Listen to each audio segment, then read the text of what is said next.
Good, I suppose, afternoon or evening pilgrims. I am coming to you from the beautiful Rectoral de Cines. I think it's a Casa Rural type hotel near Presedo. I've finished my third day on the Camino Inglés, and this is the last thing I'm doing before going to bed is making this video. So I hope you guys know how much I appreciate you, that I wouldn't leave you hanging. Today went a lot more smoothly than yesterday. No wasps or hornet stings. Although I have kind of a rash on my ankle from where I got stung, and it was pretty itchy today. So I've been applying something I got from the pharmacy. But yeah, it was a nice walk, about 25 kilometers. A lot of the day was sunny. Still was a little bit cooler, but with the sun, it feels really warm. So that's something to keep in mind. Like it feels, absolutely shorts and t-shirts, summer weather. But if it's cloudy, rainy, windy, it can definitely feel a lot chillier. So you want to have layers available.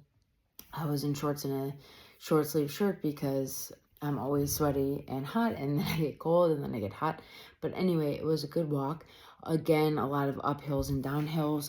I don't, honestly, I can't figure out how I thought this was an easier Camino. I guess because it's shorter, but it seems like there are more uphills and downhills than I've had on any other Camino. I'm not saying it's the hardest. Like I've had days on other Caminos, especially crossing the Pyrenees, that were hard over the course of the day.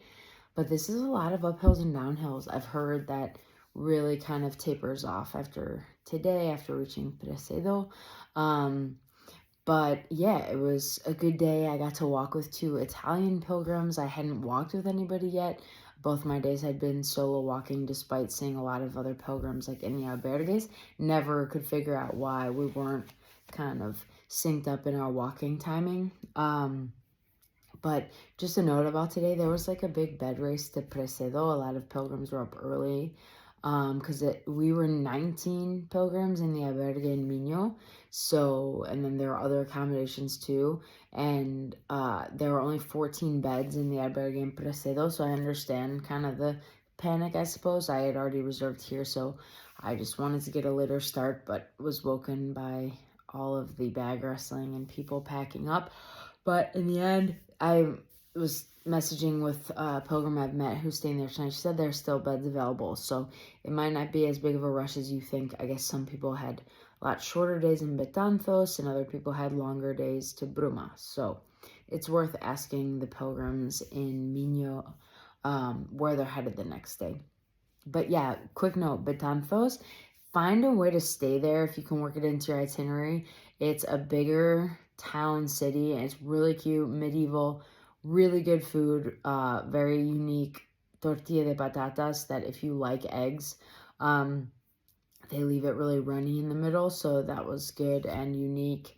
Yeah, tomorrow I'm off to, I think it's Poulo, Poulo. There's a newer pilgrim albergue there, which is supposed to have like 40 beds or something. So I just figured that'd be a nice last place to stay on my last night. I can't believe I'm already saying tomorrow's my last night. Still have 2 full days walking, and the last day into Santiago will be a longer one. So hoping to get a good night's sleep tonight, and then in the albergue tomorrow probably won't get that good of a night's sleep because that's how it goes for me. But yes, I'm trying to think, is there anything else to stay from this day 3? I'll give a more in detail review of where I'm staying. It's amazing though. If you can fit this into your itinerary, definitely also recommend that. Really extremely, almost too cheap pricing for the quality that's offered. And I'm just so excited to sleep. So to that end, I'm gonna get there now, and I will see you guys tomorrow. Buen camino.